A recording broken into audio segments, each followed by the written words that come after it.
চলমান হজ মৌসুমে বাংলাদেশ, পাকিস্তান সহ একাধিক দেশের নাগরিকদের জন্য সাময়িকভাবে ভিসা নিষেধাজ্ঞা আরোপ করেছে সৌদি আরব। জিও নিউজের প্রতিবেদনে জানানো হয়েছে, এই নিষেধাজ্ঞা মূলত ওমরা, ব্যবসা এবং পারিবারিক ভিসার ক্ষেত্রে প্রযোজ্য। অনুমান করা হচ্ছে এই বিধিনির্দেশ আগামী জুন মাসের মাঝামাঝি সময়ে প্রত্যাহার করা হতে পারে। কূটনৈতিক সূত্রগুলোর বরাতে জানা গেছে, ওমরা ভিসায় সৌদি আরবে প্রবেশের সুযোগ থাকবে 13 এপ্রিল পর্যন্ত। যেসব দেশের উপর এই নিষেধাজ্ঞা আরোপ করা হয়েছে তাদের মধ্যে রয়েছে বাংলাদেশ, পাকিস্তান, ভারত, মিশর, Indonesia, Iraq, Nigeria, Jordan, Algeria, Sudan, Ethiopia, Tunisia ও ইয়েমেন।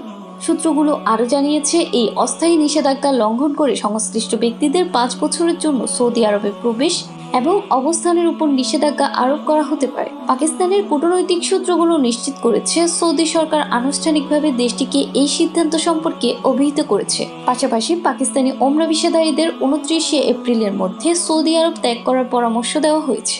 সৌদি কর্তৃপক্ষ জানিয়েছে, কিছু যাত্রী দীর্ঘমেয়াদী ভিসা নিয়ে সৌদি আরবে প্রবেশ করে অনুমতি ছাড়া হজে অংশ নেন। আবার কেউ কেউ হজ শেষে দেশে না ফিরে অবৈধভাবে অবস্থান করেন। এতে করে অতিরিক্ত ভিড় ও বিশৃঙ্খলা সৃষ্টি হয়।